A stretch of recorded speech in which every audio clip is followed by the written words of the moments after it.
నేను కదా ఇది మనకి ఏదైతే సైలేరు అప్పుడు ఏది 30 ఏళ్ళ కిందట సైలేరు చేశారు. తర్వాత స్కూళ్ళు, ఆసుపత్రులు, రోడ్లు ఎన్ని ఇప్పుడు గడిచిన 78 సంవత్సరాల నుంచి కొంచెం కొంచెంగా పలుగురాలు పరచడం అట్లా అవన్నీ చేస్తూ ఉన్నారు. ఇప్పుడు చేస్తున్నారు. మళ్ళీ డ్యాములు కడుతున్నారు, చెక్ డ్యాములు కడుతున్నారు, ఏదేదో అన్నీ జరుగుతున్నాయి. ఇప్పుడు డ్యాముల విషయానికి వస్తే కనుక ఇప్పుడు ఇది వెలుగొండ ప్రాజెక్టు కావచ్చు, ఇంకా రకరకాల ఉన్నాయి కదా. ఇక్కడ గిద్దలూరుకి వెళ్ళి ఒకటి ఏదో డ్యాములు అన్నీ రకరకాలుగా కడుతున్నారు. అలా డ్యాములు కట్టడము అడవులలో సమంజసమా, సరైనదేనా? తప్ప సమంజసం అంటావు? అంటే డ్యాములు ఇట్లా ఇది పెద్ద పెద్ద వెలుగొండ ప్రాజెక్టు కానీ అది అడవులలో కట్టడం సరైన పద్ధతి అంటావు? సరైన పద్ధతి. ఇంకా ఇప్పుడు హాస్పిటల్ కట్టడం కూడా సరైన పద్ధతేనా? క్యాన్సర్ హాస్పిటల్ కావచ్చు, రకరకాల హాస్పిటల్, రోజుకు ఒక హాస్పిటల్ పుట్టుకొని వస్తున్నాయి వేగంగా గడిచిన 10 సంవత్సరాల్లో. అట్లా ఆసుపత్రులు కట్టడం సరైన పద్ధతేనా? సరైన పద్ధతి అంటారు. ఇప్పుడు క్యాన్సర్తో ఎంతోమంది చనిపోతుండ్రు కదా, ఆ కారణం చేత హాస్పిటల్ కడుతున్నారు. సమంజసం అంటావా? ఆ తర్వాత ఆసుపత్రుల గురించి అట్లా వీధికి ఒక ఆసుపత్రి కట్టడం సరైన పద్ధతి అంటావు. ఆ తర్వాత స్కూళ్ళు, వీధికి ఒక స్కూళ్ళు కడుతున్నారు, వీధికి ఒక కాలేజీలు, వీధికి ఒక యూనివర్సిటీలు కడుతున్నారు. అది సరైన పద్ధతి అంటావా, తప్పంటావా?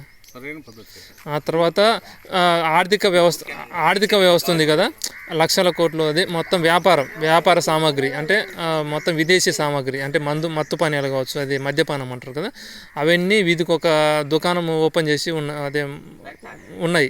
అంటే రోడ్డుకు ఒకటి ప్రభుత్వం ఆదాయం కోసము, పోలీసు ఆంబోతులను మేపడం కోసం కావచ్చు, ఆర్మీ ఆంబోతులను మేపడం కోసం, దేనికోసం మనకు తెలియదు. కానీ అది వీధికి ఒక మత్తు పానీయాలన్నీ పెట్టిండ్రు. అది సరైన పద్ధతి అంటావా, తప్పంటావా? మద్యం అంటే ఇది బ్రాందీలు, విస్కీలు, రమ్ములు ఇట్లా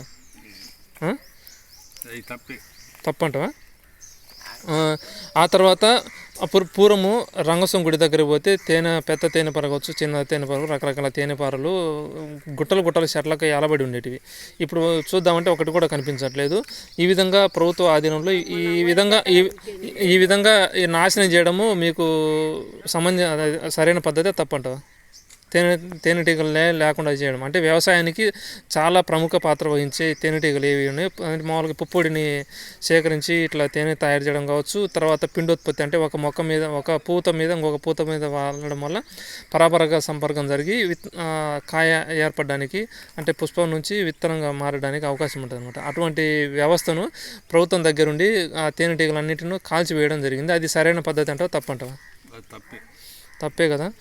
ఇంకా మనుషులకు పూర్వం ఏ రోగాలు వచ్చేటివి కాదు, ఏ క్యాన్సర్ కానీ ఏది కూడా వచ్చేది కాదు. దానివలన ఏ ఆసుపత్రి కూడా అవసరం లేకుండా ఉండేది. ఇప్పుడు పురుగు మందుల కూడు, రకరకాల విషపు కూడు పెట్టడం వల్ల దానివల్ల మనుషులకు అల్సర్లు, క్యాన్సర్లు, ప్రాణాంతకమైన రోగాలన్నీ మనిషి చుట్టే చేరి ఉన్నాయి. ఈ విధంగా ఆ పురుగు మందుల కూడు పెట్టి ఆ పురుగు మందుల ఆసుపత్రులు కట్టడం అంటే దాన్నే లక్షల కోట్ల ఆర్థిక పురోగభివృద్ధి అంటారు. అట్లా చేయడం మీకు సరైన పద్ధతి అంటారా? అంటే ఇటు పక్క విషపు కూడి పెట్టి అల్సర్లు, అదే షుగర్లు, క్యాన్సర్లు, తర్వాత మామూలుగా పొట్టపేగులన్నీ రకరకాల గాయాలు ఏర్పడడం. పొట్టకూడు కాదు,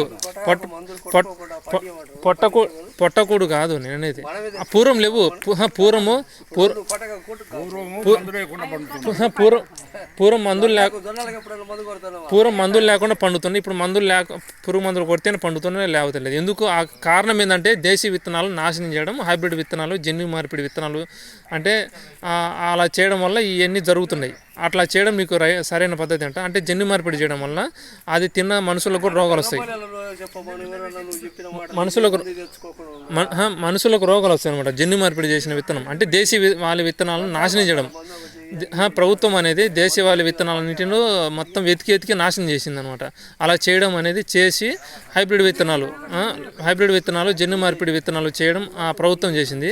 అది బ్రిటిష్ తీవ్రవాదుల చట్టాలకు లోబడి ఈ రాజ్యాంగం పనిచేస్తుంటుంది. అలా చేయడం మీకు సరైన పద్ధతి అంటారా? నోటితో చెప్పండి, సరైన పద్ధతే, తప్పంటారా? తప్పే కదా. ఇంకా తర్వాత మొత్తం గ్రామీణ రెడ్డీకరణం తీసేసి విఆర్ఏ అంటే ఇది విదేశీ పాలన అనమాట.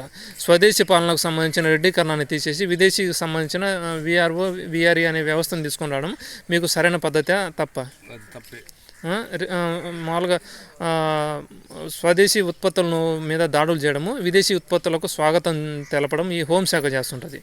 అది సరైన పద్ధతి అంటే తప్పంటారా? ఇట్లా ఎన్నో దుర్మార్గాలని ఈ విధంగా మనకి ఉదాహరణకి విస్తరాకులు ఆకులతో చేసేవారు పూర్వం.